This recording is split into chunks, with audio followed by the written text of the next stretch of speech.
Tuesday, sharing that she was, quote, grateful to President Biden and urged, quote, more aid to innocents in Gaza. Well, that does it for today. We will be back with another edition of America Decides tomorrow at 5 p.m. Eastern. The Daily Report with John Dickerson starts right now.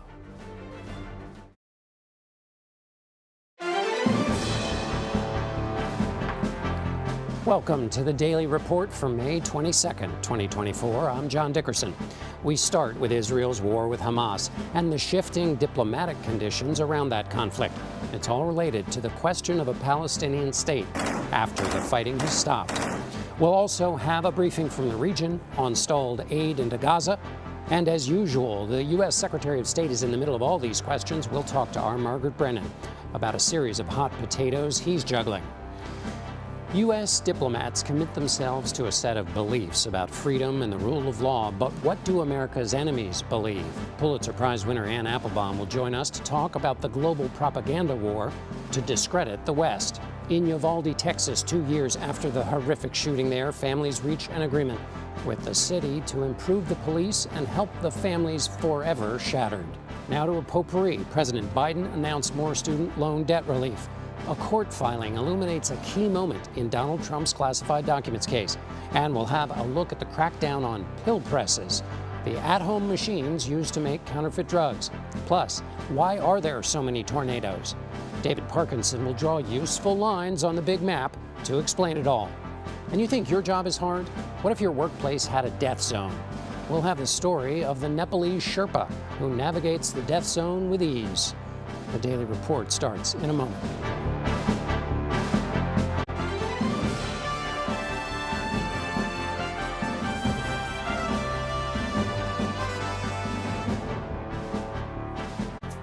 Hello, thank you for joining us. We begin our report in Europe, where 3 nations have made a gesture to the Palestinians.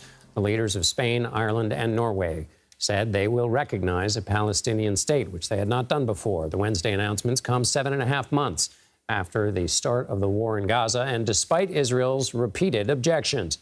They join more than a dozen European nations that have already done so. Many countries, including the United States, advocate for a 2-state solution, but the Biden administration argues the move must be negotiated. CBS News foreign correspondent Imtiaz Tyab has more. Imtiaz?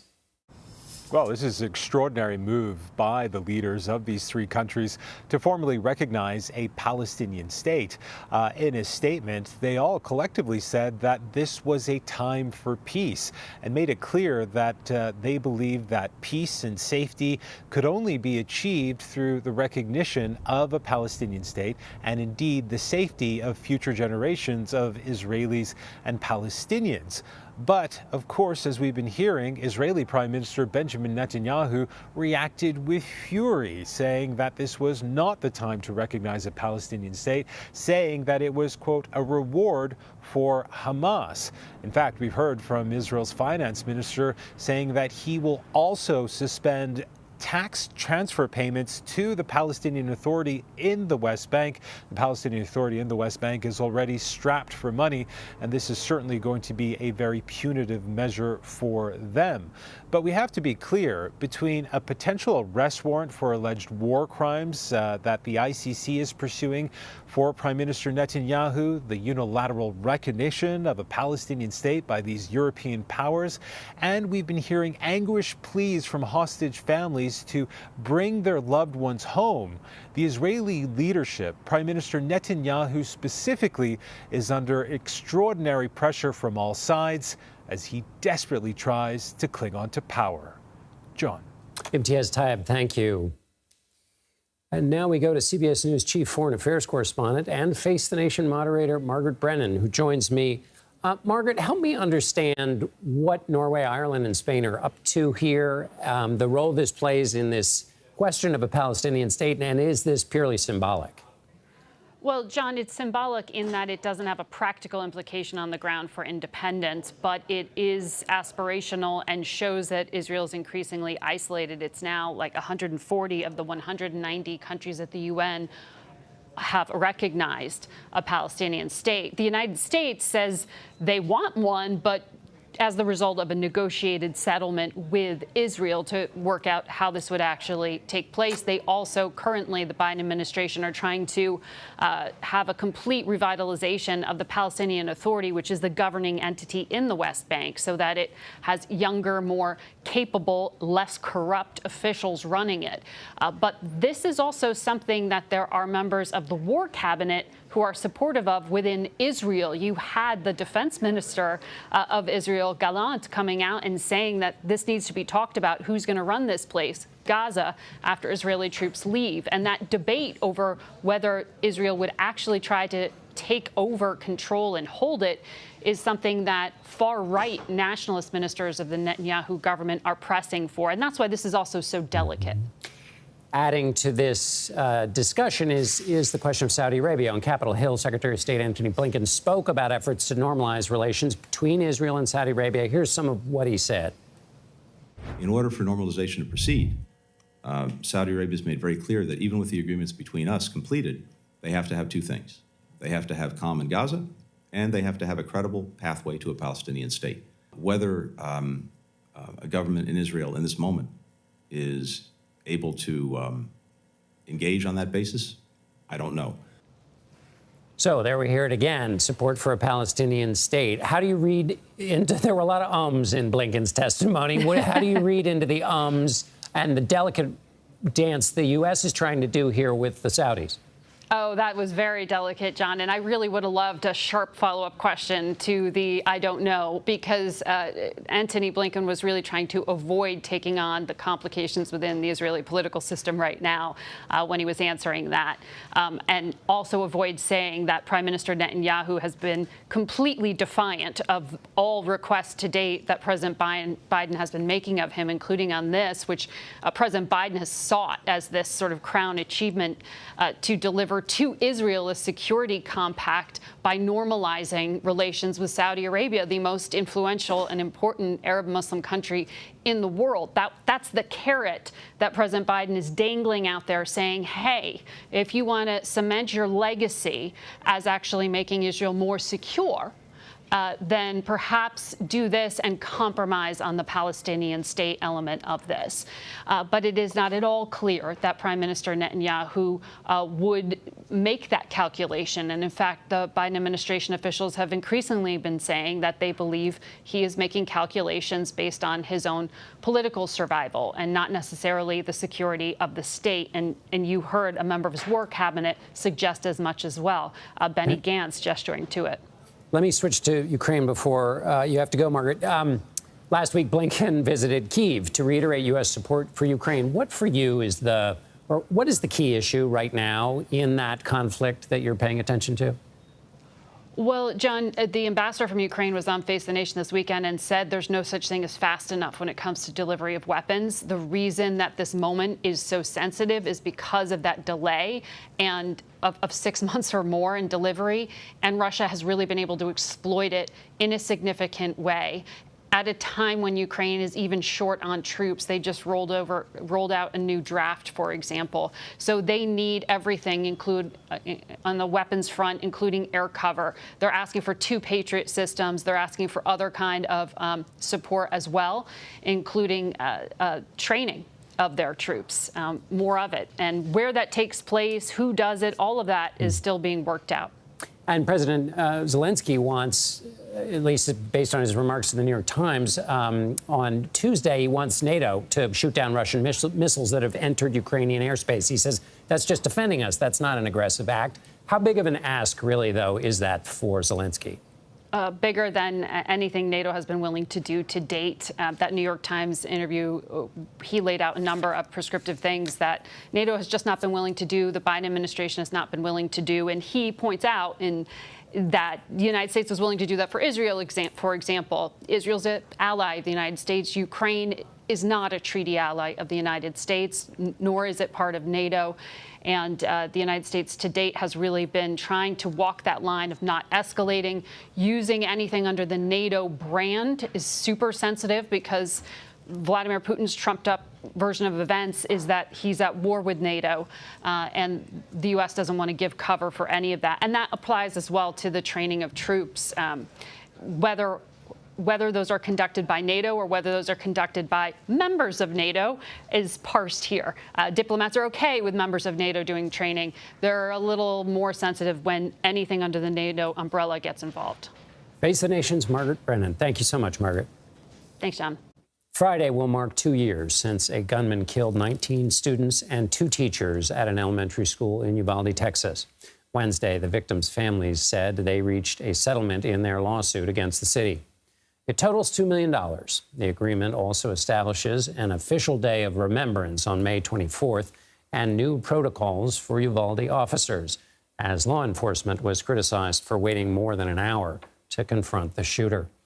The lawyer representing the families elaborated on the police overhaul during a news conference. Some of the policy changes that were involved in the Restorative Justice Project include the implementation of a new fitness for duty standard for Uvalde police officers to be developed in coordination with the United States Department of Justice's Office of Community-Oriented Policing Services. Another negotiated part of the restorative justice process was a commitment from the Uvalde Police Department to provide enhanced training. The developments come as Uvalde's school district police chief submitted his resignation after 1 year in the role. Joshua Gutierrez took over after his predecessor was fired over the response to the 2022 shooting. CBS News correspondent Lilia Luciano joins us now from Uvalde. Lilia, tell us more about the details of this settlement. Hey, John, good to hear you. So this is a settlement that, of course, to anybody listening, $2 million in such a horrific, not just loss of life, but abject failure, as found by multiple investigations, including one from the Department of Justice, sounds pretty remarkable, if not ridiculous, is the word that I've heard over here. Here's the thing. What the community here, the community of parents, of family members who lost children, and the family members of the teachers and other surviving victims are saying is that they are ready to begin a process of healing. This has been a community that for the last 2 years has been deeply divided along political lines because of the grief and the trauma and the tragedy and the attention it has brought over to the streets of Uvalde, where those who did not lose loved ones have started to mend their lives, but the parents, the families who endured that horrible tragedy have not been able to, because really nothing has changed. This is a community that is still being policed by the same officers that those parents saw in those videos. So what they're saying is, we don't want to add a financial burden to the city. We don't want to have to bankrupt the city. This is an extremely small city, a small town with not that much money. And they're saying, okay, we will accept $2 million that are coming from the city's insurance. That said, they are also filing that federal lawsuit that names 92 of the Texas Department of Safety officers that showed up that day, that were at Robb Elementary. This is a lawsuit that includes those 92 officers. It includes the former school district police chief, Arredondo, which everybody's heard his name and seen the videos of him, according to the DOJ, directing people to delay their response, as well as the principal of the school. The other details in the settlement and the settled lawsuit, not the federal one, the one with the city, are that a memorial, a permanent memorial is going to be built. Where we are, what you see behind me is a memorial that has come and gone since this tragedy happened. I've heard from families who have been felt betrayed and felt so disappointed because sometimes the ornaments would come up and then the city or someone else would remove them. And as the city tries to not be stuck in time, frozen in time of that tragic day, they're also trying to make sure that the families know that their children will be memorialized. So there's going to be a permanent memorial. They're going to allow for 2 spots of the board that runs the cemetery here in Uvalde to go to the families of the victims. Part of that is because the families say that they have had to pay for all of the upkeep, for fixing the ornaments and keeping the gravesite where their children are buried up, and the city has not really provided the maintenance that they expected, so there's an agreement on that. There's going to also be, as you mentioned, May 24th, the day of the shooting, which is happening in 2 days on Friday, is going to be held as a day of remembrance for them. And then there's going to be other resources, mental health, working with third parties to bring hope and bring light to the children of Uvalde, as well as, of course, increased training and a new standard for fitness of duty for police officers so that, according to the families, if this ever happens again here or elsewhere, there's not that level of failure, which the lawsuit calls the worst police response to an active shooter in American history. Lily Luciano in Uvalde, Texas. Thank you. A farm worker in Michigan has been diagnosed with bird flu, becoming the second human case tied to an outbreak in U.S. dairy cows. State health officials say the worker had been in contact with cows believed to be infected. The person showed mild symptoms and has since recovered. The virus has been found in more than 50 dairy herd cows across 9 states. Despite mild symptoms, though, if the virus spreads in humans, it can mutate and possibly become more dangerous. It can also affect the food supply, though for now, health officials say pasteurized dairy products are safe. Former President Trump's attorneys found classified documents in his bedroom months after the FBI searched his Mar-a-Lago property in the summer of 2022. That's according to the newly released court documents related to the federal probe of the former president's handling of classified information. The federal judge says investigators had, quote, strong evidence that Mr. Trump intended to hide those documents. The case is one of 4 criminal trials pending against Trump. Trump and his co-defendants, aide Walt Nauta and former employee Carlos de Oliveira, all pleaded not guilty. Nauta is charged with conspiring to hide the classified documents from federal authorities. Trump has won the support of one-time rival Nikki Haley, who once said he had an affection for dictators. In a foreign policy speech Wednesday, she explained her decision. Trump has not been perfect on these policies. I've made that clear many, many times. But Biden has been a catastrophe. So I will be voting for Trump. Haley also said Trump would be smart to reach out to her voters and supporters. President Biden approved yet another round of student loan forgiveness Wednesday, this time to the tune of $7.7 billion. This round will affect more than 160,000 borrowers. That brings the total amount of loans the Biden administration has wiped out to $167 billion for 4.75 million people. Eligible Americans for this round are mostly public servants and borrowers who qualified under an income-driven repayment plan.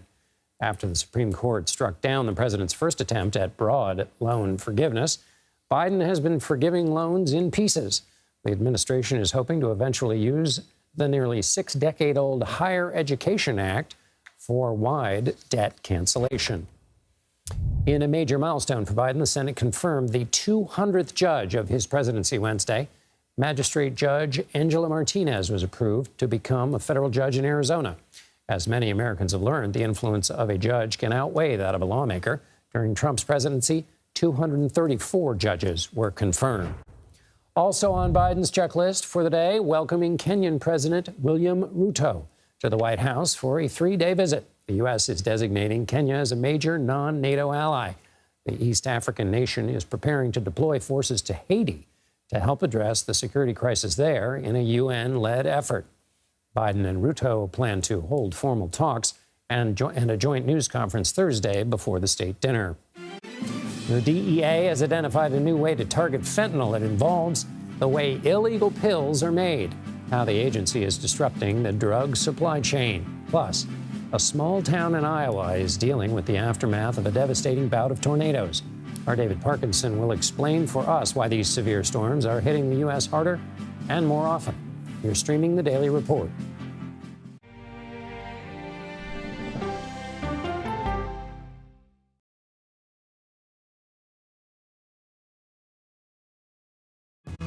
Coming up, our series. Wait a minute. Tom, is that you working the camera? Keep leaning out of your close-up.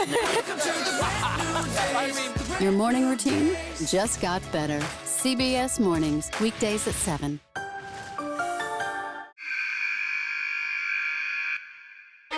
I had progressively fallen deeper into the world of online sports betting. The risk is the rush. What do you think is driving the spike in popularity? I think it's legality. If it's legal, I'm going to use it. There are ways to bet when you are 18. We've created an epidemic of child gambling. You can't walk into a male dormitory in a college campus without sports betting happening. It's America's most neglected problem. I used sports betting as a way to escape, when in reality, I'm choosing self-destruction. Whatever I had left, it was gone. The purpose of the industry is to get you to play to extinction. And that means until all your money is gone.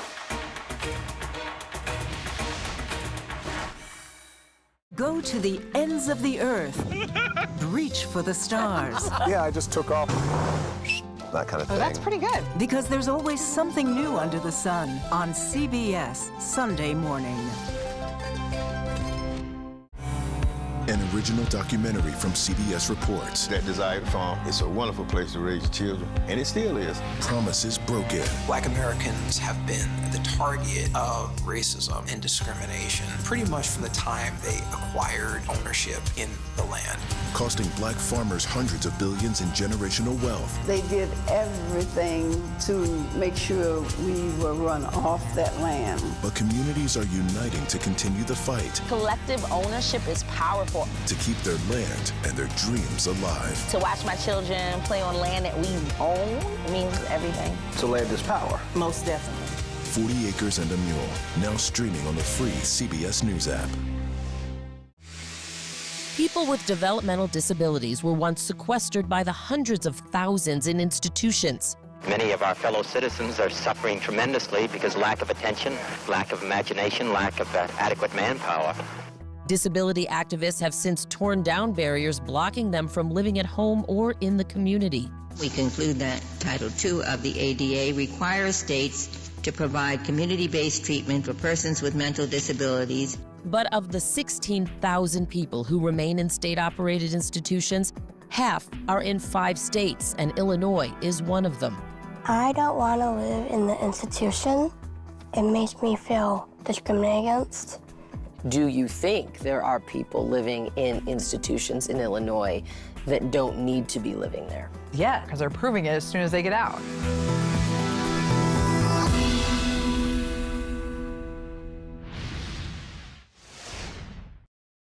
The Midwestern United States is still reeling after a cluster of tornadoes killed and injured several people in Iowa Tuesday. The powerful storm system has devastated the community of Greenfield. The small town of about 2,000 people is 55 miles southwest of the capital, Des Moines. As you can see here, a tornado destroyed homes and businesses, overturned cars, and even ripped the bark off of trees. Governor Kim Reynolds called the scene horrific. At least 18 tornadoes were reported in Iowa alone on Tuesday. More severe storms are expected this week from the south to the northeastern U.S. CBS News senior weather producer David Parkinson joins me for more. David, is this type of tornadic, and is that how you pronounce it, activity typical for this time of year? Yeah, it is actually a little bit. The end of May is actually one of the times when we see the most violent tornadic activity, and that's really what we saw there. The official determination from the National Weather Service is it's at least an EF3. I would bet a good amount of money that they will upgrade this to an EF4 when they finish doing the survey. They're still out doing it. But one of the interesting things is the last 10, 11 days of May is actually the time of year where more than a sixth of all of the EF5s we've ever had in the U.S. have taken place. So it's really that late in May season where the air masses are clashing and we have all of the ingredients to have a volatile atmosphere and a really destructive pattern.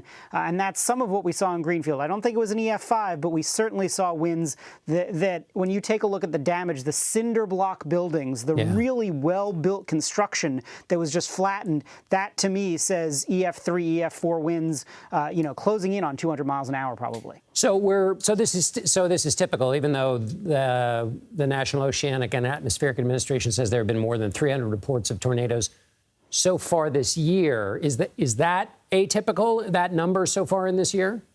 So what is atypical is the relentlessness of the tornadoes. Okay. So I went back and I checked the stats, and it actually goes back into April to have a single day that we have not had a severe weather report anywhere in the United States. In fact, let me actually go back and pull this exact date here for you. The 24th of April, that is the last day we didn't have any severe weather in the U.S.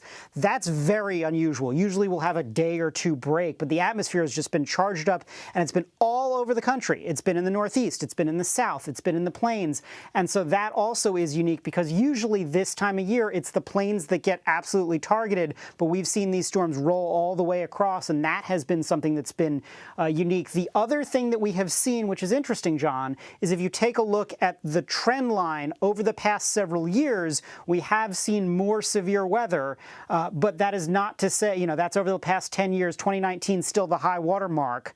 But realistically, whenever you have an atmosphere that is warmer, it's going to be more volatile, there's going to be more energy in it, and that may be manifesting itself in severe weather. We can't in any way call one tornado something that's attached to climate change, but we can say the pattern of which things are increasing and getting stronger, that likely is related to a warming world. So if it's a warming world, can I, at a left field, ask you a question whether this warming world and this volatility had anything to do with or should be in our mind when we think of that plane that was heading to Singapore from London, or landed to Singapore that had to land in Bangkok? Yeah, so a couple of interesting things about that one. The first one is in terms of the climate change connection to turbulence. We talked about that back on Primetime a couple months ago. That is something that is typically happening over the United States, over the North Atlantic, because that's the jet stream essentially doing that. Where this turbulence occurred, it was about 10, 15 degrees latitude. That's not a jet stream one. That's likely some sort of severe weather or at least thunderstorm that the plane was flying through. But here's a fascinating thing, John. We have radar signatures that say the tornado in Greenfield had debris go up to 40,000 feet, and we actually saw reports of debris landing 50, 60 miles away from the tornado. What's interesting about that is that shows you that debris went up to plane level from this storm. That's how violent it was. And so that's one of those things where you can't fly around that or over. You'd have to fly around that. You can't fly through it because you've got a storm that is that strong in nature. We're going to be seeing more severe weather coming up over the next couple of days. But realistically, this was a really, really strong storm. And what you saw likely in Southeast Asia was one, too. Wow. Thank you, David. David Parkinson. No problem. The company planning to auction Elvis Presley's prized Graceland estate says it will drop the matter. The decision came hours after a Tennessee judge blocked the home's foreclosure sale. The company said Presley's daughter, Lisa Marie, used the estate as collateral to secure a loan in 2018 and died before paying it off. Presley's granddaughter filed a lawsuit accusing the creditor of falsifying records to back up its claims. An auction for the Memphis property was previously set for Thursday. If you've walked the streets of New York recently, you already know this news. For the first time, the amount of people using cannabis daily has surpassed the number of people who drink alcohol every day. According to the National Survey on Drug Use and Health, more than 17 million Americans reported daily marijuana use in 2022. In comparison, 14.7 million people reported daily alcohol consumption. From 1992 through 2022, regular cannabis use has increased 15-fold. There are a few reasons for the uptick. Researchers acknowledge that people may be more willing to admit to their cannabis use in recent years as public acceptance grows. The industry itself has also expanded rapidly as nearly half of the states in the country have legalized recreational use. As of February, there are an estimated 15,000 cannabis dispensaries in the United States. Tens of thousands are in mourning in Iran. The Islamic Republic's supreme leader presided over a funeral for the country's late president, one of 5 days of mourning. You're streaming The Daily Report.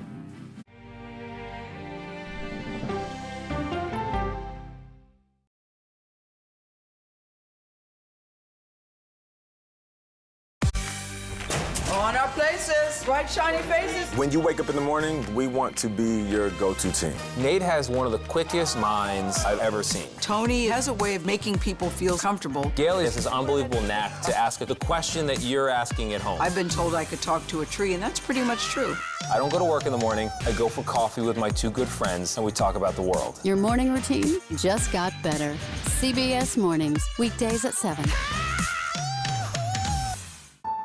It didn't seem like anything could happen, because nothing ever happens in East Palestine, but it did. Authorities released toxic fumes from 5 derailed train cars. Resident, please evacuate. Acute bronchitis due to chemical fumes. Did you ever have these problems before the derailment? No, ma'am. This neighborhood's not safe no more. We can assure the community that there's not vinyl chloride entering their communities. Then why are there so many people feeling these various symptoms of bloody noses or difficulty breathing, bronchitis? That's a hard question to answer. We're talking about one of the most blatant releases of a mixture of some of the most toxic chemicals that we've seen in America. I feel like now I have a duty to warn other communities. If my daughter has to watch me die of cancer, at least it saves someone else.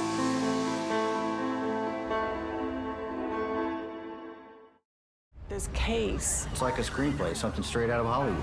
But it's not fiction. It's 48 hours. Human remains found this week. 4 families shattered. There's no physical evidence. The mystery would haunt investigators for years.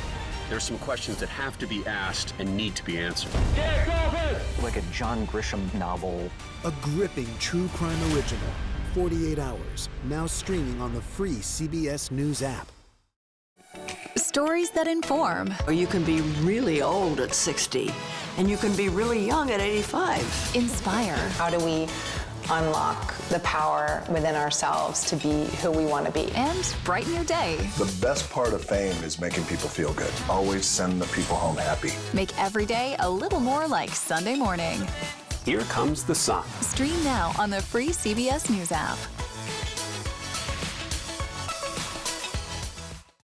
Hello, everyone, and welcome to our Dragon capsule here in space. Sightseers in space, the thrill of a lifetime. Seeing the Earth from space, it was so exhilarating. But the risks that come with the territory. There have been 4 fatal accidents. That's a 1% fatal accident rate. Might make you look before you launch. If you had 1 out of 100 airplanes falling out of the sky, we'd have a public crisis. Space tourism, now streaming on the free CBS News app. Welcome back to the Daily Report. I'm John Dickerson. Here are some additions to our top stories. Norway, Ireland, and Spain announced they are recognizing a Palestinian state on Wednesday. Israel immediately ordered back its ambassadors to those countries and condemned the move. The U.S. has backed the idea of an independent Palestinian state alongside Israel, but says it should come as a part of a negotiated settlement. Family members of Uvalde school shooting victims have announced a $2 million settlement with the city. The group is also filing lawsuits against officers at the Texas Department of Public Safety and Uvalde's school district. Friday marks 2 years since the tragedy that left 19 students and 2 teachers dead. The Biden administration announced another round of student debt relief, this time $7.7 billion for more than 160,000 people. This latest round applies to public servants like teachers and law enforcement officers, along with thousands of people who have signed up for Biden's SAVE loan repayment program. Thousands of people gathered in the Iranian capital Wednesday to mourn the country's late president. A funeral procession took place for Ibrahim Raisi and other officials. They were killed in a helicopter crash near the border with Azerbaijan over the weekend. Iran's supreme leader, a role Raisi was poised to take over, led prayers at Tehran University. The country's theocracy declared 5 days of mourning over the helicopter crash. Raisi will be buried in his home city on Thursday. Now to the UK, where Prime Minister Rishi Sunak made a surprise announcement Wednesday calling for a general election this summer. The Conservative leader has been facing growing opposition from the left-wing Labour Party over the country's stalled economy and stubbornly high inflation.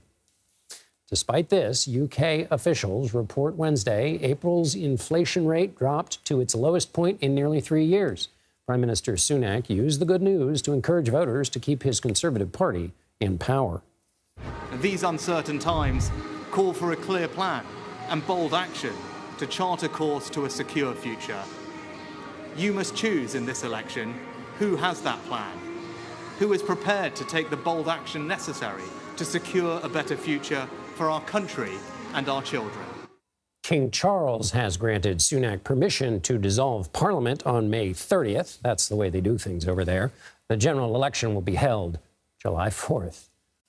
The Drug Enforcement Administration says it seized over 79 million fake pills containing fentanyl in 2023. That's more than 33% increase from the year before. To combat the crisis, officials are cracking down on drug traffickers by targeting online retailers selling pill presses. CBS News Homeland Security and Justice reporter Nicole Skanga joins me now for more. Nicole, welcome. How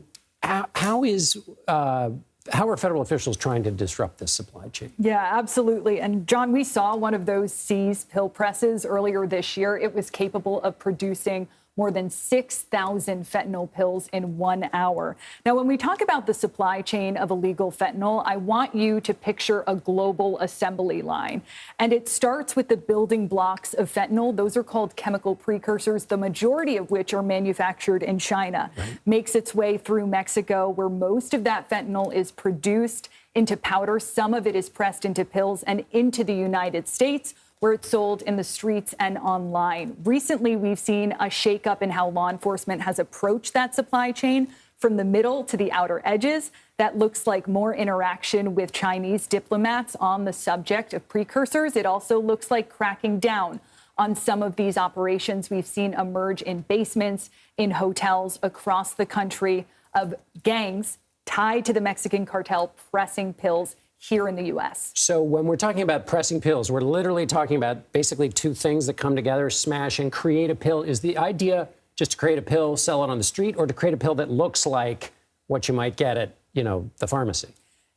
That is exactly the point, John. It is a counterfeit pill that looks much like oxycodone. In fact, I think we have images we can bring up of some of these counterfeit pills that DEA has put out. You can see on the right there, that's the real pill. And on the left, that is the counterfeit pill. And DEA says that 7 out of 10 of the pills they have seized in the past year have contained a potentially lethal dose of the drug fentanyl.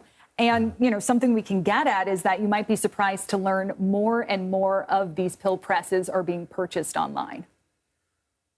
What? Just go pillpress.com or where online? And what else? For what other reason would a person have a pill press if you weren't a drug company? It's a great question. And these are becoming more and more popular on e-commerce sites. So popular, in fact, that the Department of Justice sued eBay last year for this exact reason. And in a first of its kind settlement, we saw eBay agree to pay the Department of Justice $59 million. And then the DEA turned around and it sent a letter to hundreds of other e-commerce sites. And it says, if you don't comply with federal law, we're going to do the same for you. And so, where do these pill presses end up? As I mentioned earlier, because fentanyl doesn't have a growing season, they can be put in more clandestine locations. So we've seen them in basements, in hotels, in residential buildings. I think we have an image here where you can see images of 2 pill presses seized by HSI and DEA in a Bronx neighborhood about 10 miles north of here. Wow. Let me ask you quickly at the end here, Nicole, there were numbers, preliminary numbers, I think, and there we see the pill presses that were seized from the CDC that said there was a slight drop in fentanyl overdoses. Why? Yeah, great question. For the first time in 5 years, overdose deaths decreased, a 3.7% drop in opioid overdoses. That's a big deal. And a lot of policymakers, lawmakers, and experts say it's in part due to the harm reduction model. What is that? It's really just meeting people with substance use disorder where they're at, increasing access to treatment. And one big success we've seen in the harm reduction model in the past year is access to Narcan, or naloxone, as the generic name is called. That's a medication, usually a nasal spray, that can reverse opioid overdose. And we've seen more in schools, in businesses. In fall of 2023, it became available at supermarkets and at pharmacies. In fact, a continued expansion. Last week, Walgreens said it's going to make its own generic version of naloxone. You'll be able to pick it up in stores for $35. So a lot of success there. We should point out this is both a supply and a demand problem. And so any federal officer will tell you they can't just enforce their way out of this. It has to have a law enforcement approach and also a public health approach. Right. That harm reduction, and it comes in that long-standing debate between harm reduction and cracking down with It's not an either authorities. or, it's a both. Exactly. Nicole, thank you so much. Thank you. Louisiana's House of Representatives approved a bill Tuesday that would classify abortion pills as controlled dangerous substances. If it passes, it would put the medications mifepristone and misoprostol in the same category as things like antidepressants and muscle relaxers. The bill would make possession without a prescription a crime, punishable by up to 5 years in prison. But the legislation says pregnant women who obtain the pills for themselves would not be prosecuted. The Supreme Court is expected to rule later this year on a case that could limit access to abortion medications.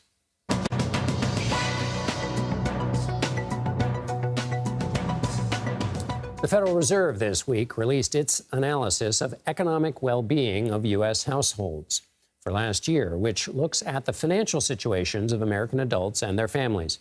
The Fed puts out this analysis each year, examining factors like income, savings, retirement, and investments. Overall, 72% of surveyed adults said they were doing okay financially. It's down a percentage point from 2022, but down from 78% in 2021. While inflation has cooled some, it is still hurting people. 65% of adults said high prices made their financial situations worse. The report also found rising costs made low-income adults more likely to skip medical care or not pay their bills in full. Regulators are providing more clarity for customers using the increasingly popular buy now, pay later plans. The Consumer Financial Protection Bureau says they must offer the same protections given to people using credit cards. That includes getting refunds for return products or cancellations. The agency has been cracking down on the finance industry and recently slashed credit card late fees and overdraft penalties. Coming up, the new propaganda war will examine how U.S. adversaries are working to undermine the very concept of Western democracy. You're streaming the Daily Report.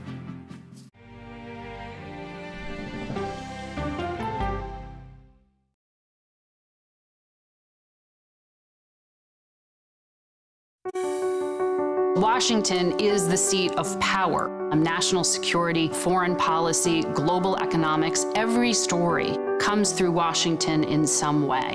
We bring some of the most powerful voices in America to the table. We don't just ask the questions, you have to go deeper. We try to understand what's at the heart of the issue we're talking about, to then come forward with solutions. Face the Nation on CBS. The justices ruled that Harvard and the University of North Carolina violated the Constitution. In the aftermath of the Supreme Court decision to end affirmative action in college admissions, uncertainty sets in for some students of color. Affirmative action really gave us an equal opportunity. CBS Reports explores the historic decision and what it means for those chasing an opportunity to change their lives. I knew that college was the ticket to break this cycle. The end of affirmative action, now streaming on the free CBS News app. Okay, let's go. You guys good? Hey. All right, we good? Keep going. It's the clock. It's ticking. Off we go. 60 minutes. 60 minutes. 60 minutes. It's time for 60 Minutes, Sundays on CBS.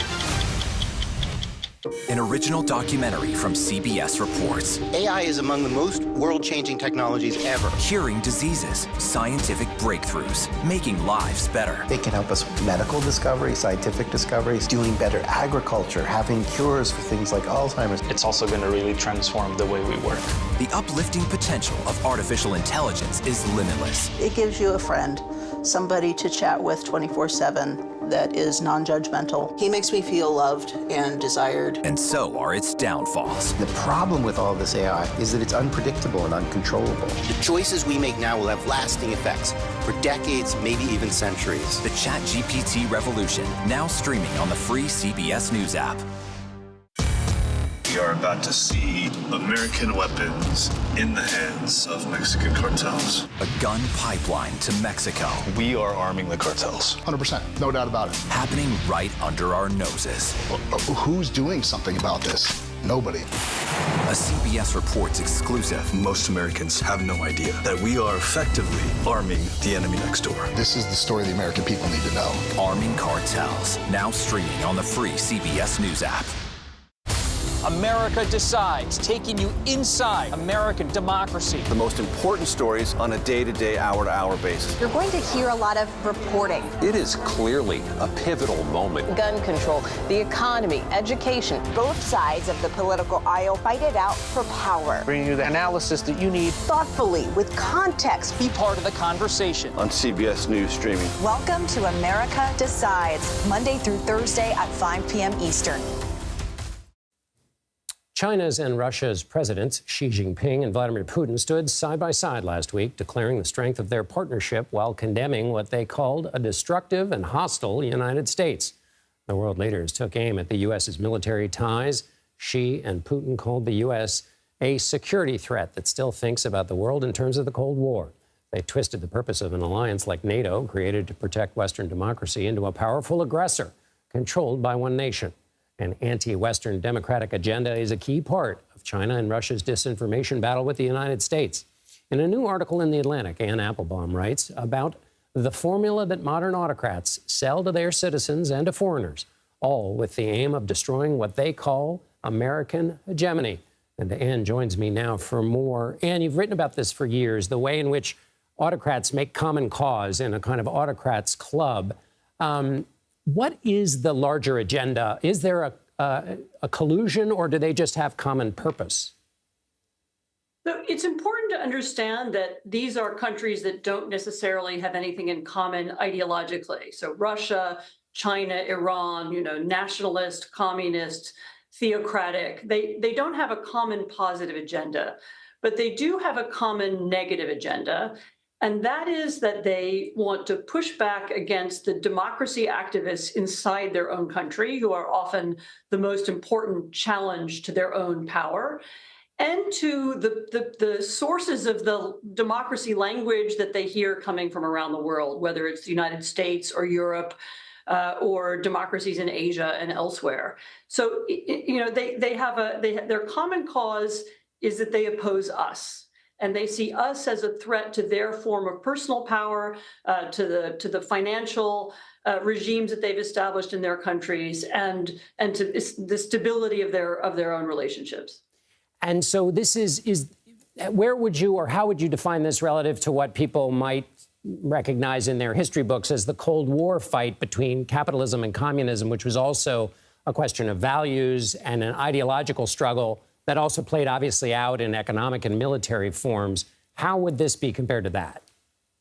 So I think it's quite different. Actually, I would not call this a new Cold War. There's no geographical divide. There's no Berlin Wall. It's not like there's good guys on one side and bad guys on the other. In fact, there are people inside many democracies who collude with autocratic powers, or who seek to evade the law, money laundering laws or company laws.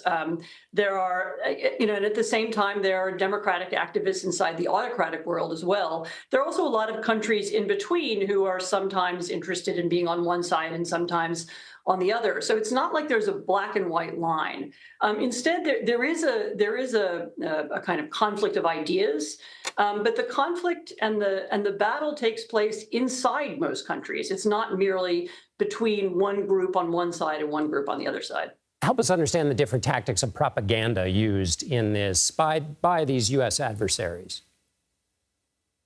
So essentially, the authoritarians share, as I said, they're different in many ways, but they do share a few common narratives.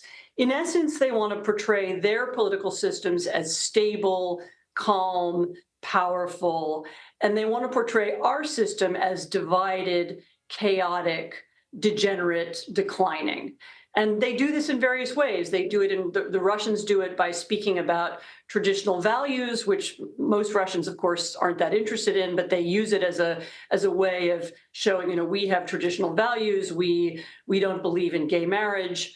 The Chinese talk about their tradition of economic success. They have ways of speaking about the success and calm and peace of autocracy. Of course, ignoring their own opposition and their own internal dissent.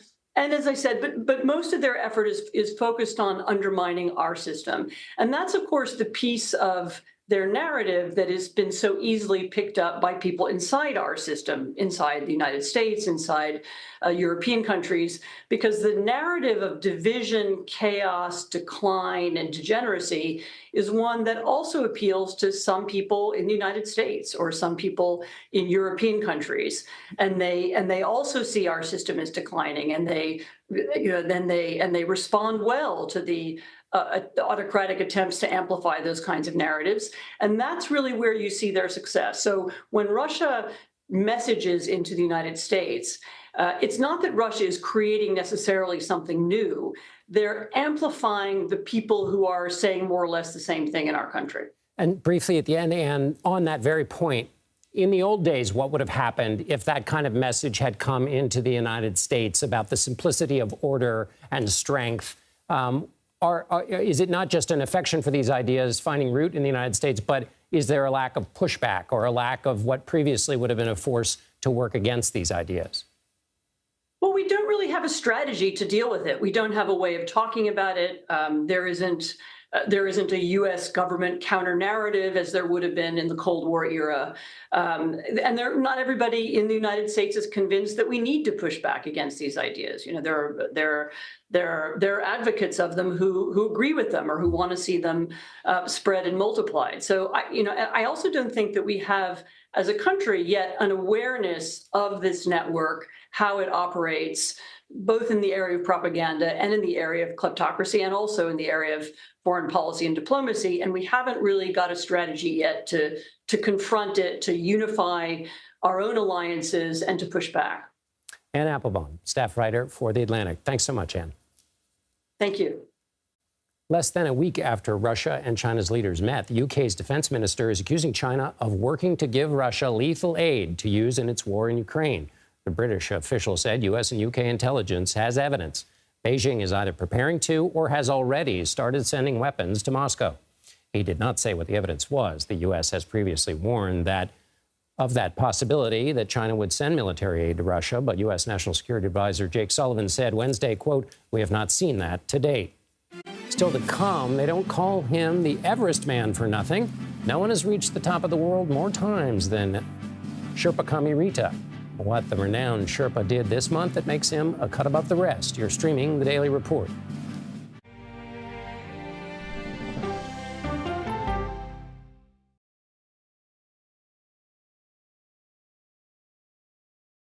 Go to the ends of the earth. Right now. We got something crazy.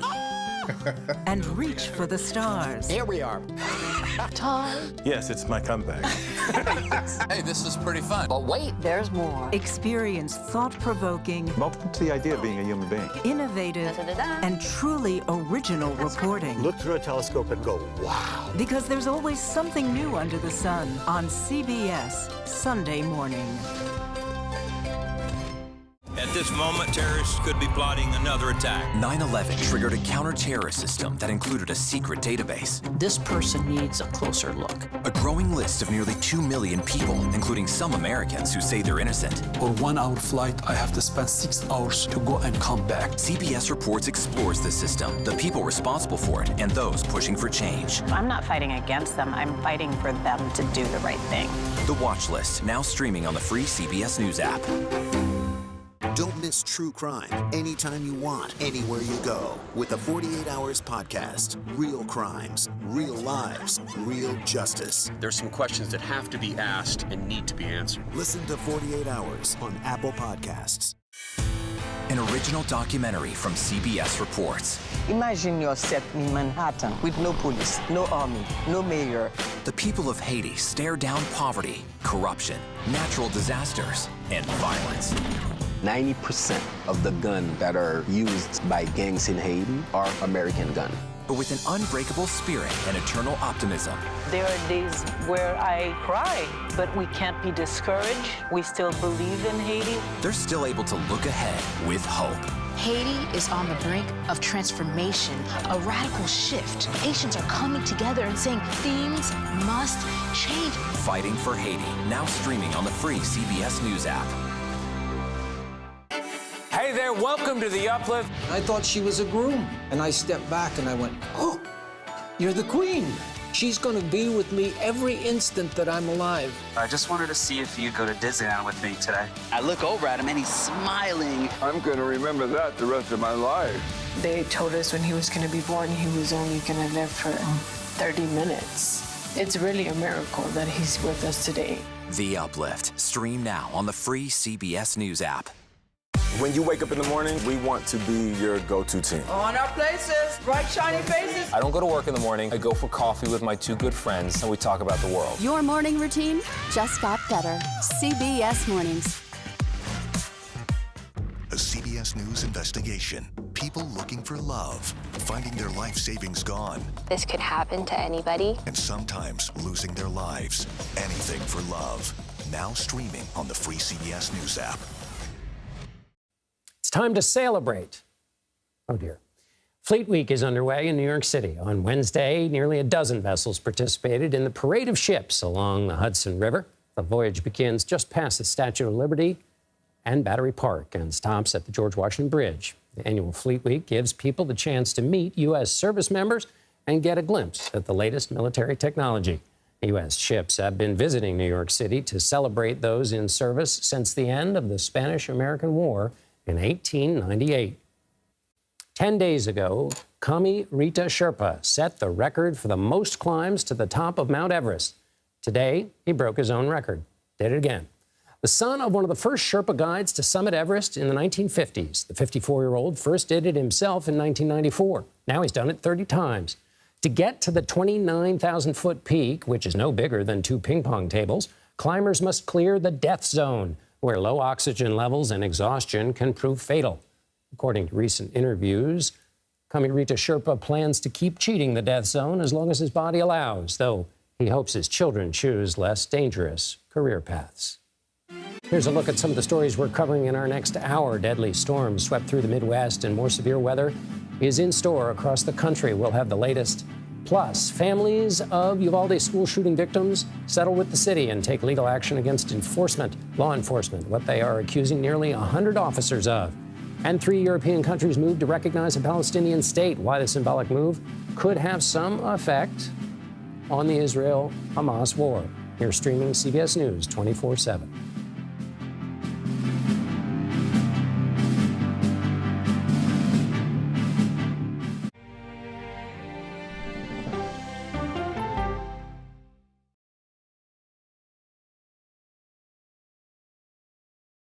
Okay, so let's just start at the beginning. Well, let me start with this. What is at stake here? What is the answer then? Do you know why? You want me to just keep going? Is that a good thing or a bad thing? Were there death threats? How is this possible? What's wrong with that argument? Are you saying they lied? Have you told the government that?